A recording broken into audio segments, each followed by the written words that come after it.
Hello, lads. Since I've been alive for a little while, and I think I'm older than probably most of my audience, although there are probably some people out there who are as old or perhaps even older than me. But on the whole, I think I probably my audience skews to be younger than myself. I thought it would be maybe interesting to offer a perspective on how things have changed. Certain things that come to mind, and I could go into more detail about a lot of these, but I just want to sort of list off a few. There are the more obvious things, the more obvious and much more negative things. I never would have dreamed that at some point in my lifetime it would have been seen as okay to have drag shows for children, to have drag queens presenting, reading books and doing whatever they do, doing their whole drag routine explicitly for children, and that would somehow become this big cultural battlefield. Thinking back in 1992, 21 years old, I just don't. That's just an arbitrary year I thought of, an arbitrary age that I thought of sometime in the past. It's not like things were great back then. It's not like I thought, oh, the culture is going in a good direction, and I'm optimistic about the future, or anything like that. I've never been particularly an optimist, but can you really blame me? Living in the time that I live, but I just didn't think that it would ever come to pass that something like that would be okay, and that it would be controversial if you challenge that, or that it would be controversial if you thought that it's not okay to change children's gender, to make children undergo mutilations to their genitals. Children, by children I mean under the age of 18. And that would be a controversial issue that anyone but a small group of fringe radicals would think was okay. About the same number who think pedophilia is okay. I would never have expected that. I would never have thought that that pronouns would become a political minefield, and that people would volunteer their pronouns, and that assuming someone's gender would be a crazy thing to do. I mean, it's sort of, to me, it's just like, I mean, you see you assume things about people all the time, and you're usually right. Things that are self-evident, okay? And gender is usually, not always, but usually self-evident. All right. But now, of course, if you look a certain way, but say you're not that way, then it's it's a fireable offense to assume otherwise. Never thought that would be, this kind of thinking would become, I don't know if it's mainstream, but it would get mainstreamed, would get pushed. And so far, I'm just talking about the negative things. In general, I wouldn't think that changing genders, what used to be called sex change, I mean, in the 70s and 80s, there were sex change operations. People underwent them. Some people, some small subset of people. And it wasn't really, like, it was like, who cares, okay? It wasn't this huge hot button issue. It was just something that some people did, and yeah, they were seen as weird or whatever. but nobody really cared that much about it one way or the other. Nobody got upset or exercised about it. I never thought that would become that the trans thing, the transgender thing, would become a bigger cultural minefield than homosexuality. And to me, homosexuality always has existed. It's not a thing that's just been totally astroturfed. It's of course they've there have been a lot of negative things that have been done with using the issue of homosexuality and normalizing it or treating it as if it were a thing, using it as a cudgel, using it as a weapon to push for just this depopulation agenda, which I think is what it's being used for. But I have never doubted in my mind that people out there find themselves attracted to members of their own sex, and that's always been the case. And back in the 70s and the 80s and the 90s, there were gays and lesbians then, and it was sort of like, yeah, okay, they exist, so what?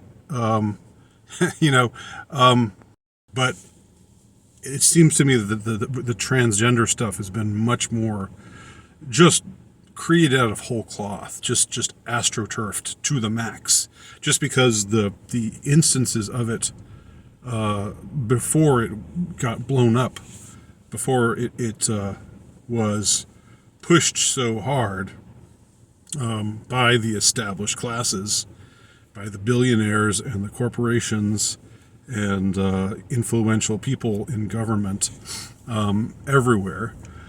Before that was the case, it was just this very, very off the beaten path, weird, eccentric, oddball kind of a thing. It wasn't really it wasn't even a culture war question, like abortion and normalizing homosexuality are or were or have been or still are. It just was completely, like I said, obscure, off the beaten path. So these are changes that have happened, and I don't want to just. I wanted to start with these negative changes because they are undoubtedly part of what's happening, or the general ways in which the world has changed. But I don't want to just dwell on those or have this just become this black pill dystopian, we're sliding further and further into depravity kind of a video, just because there's already plenty of that out there already.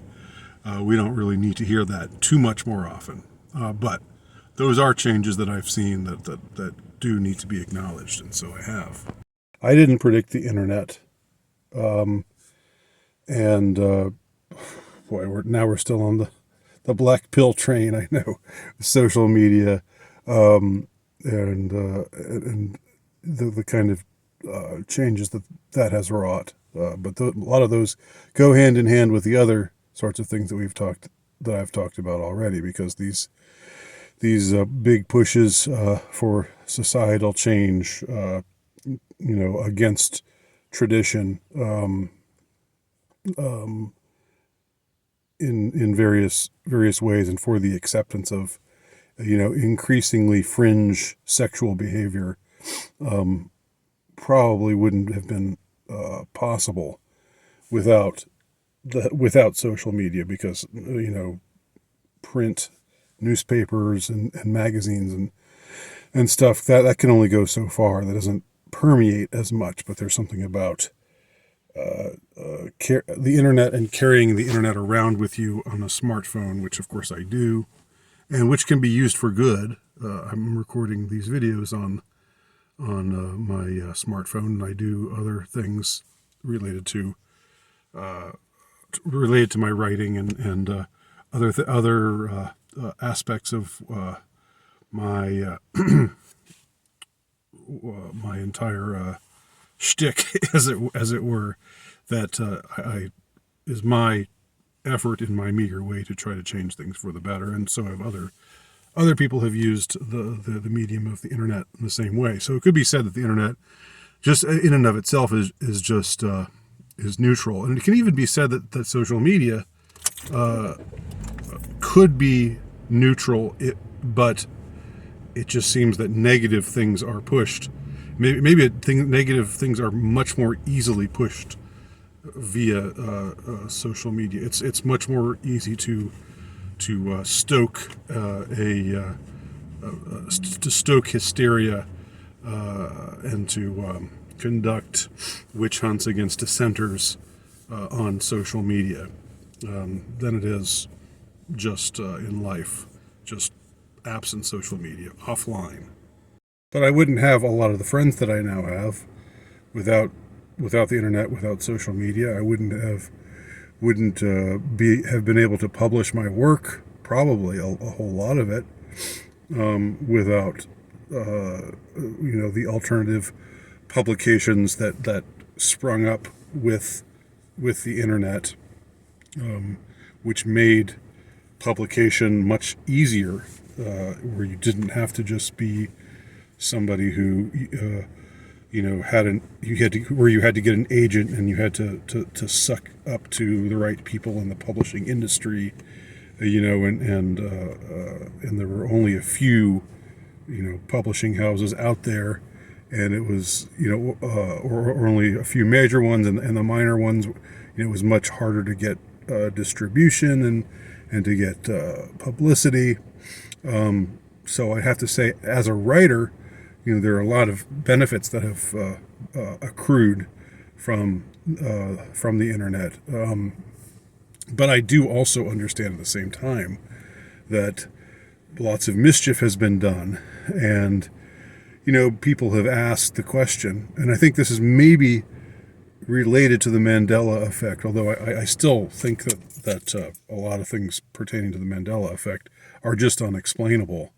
But I do think that, just like in 1984, where they could change the past, they could shoot certain stories down the memory hole, and it seems to me that they can change objectionable material when it's online. When it's an ebook and it has objectionable material, stuff that enlightened people now supposedly see as problematic, and they're doing it partly. They're it's out there. It's already being talked about. I spoke of how Agatha Christie and who was it, Ian Fleming, how their novels were getting revised to take out a lot of the things that they think modern audiences don't want to read. The truth is, it's not what modern audiences want or don't want to read. It's what they think they should read, and the things that they think they ought not read. So it's not for the benefit of modern audiences. It's for the benefit of the modern censors. So again, this is all negative stuff. I think I'm going to make this a video in and of itself. And then I'll record another one where I talk about some of the things that aren't so much about this culture war, the world's falling apart, depravity everywhere kind of thing, which you have to acknowledge, because it is true. It's part of what's happening. It's part of what's out there. But I really tire of fixating on it, and I try not to fixate on it. Just because I don't think that's healthy.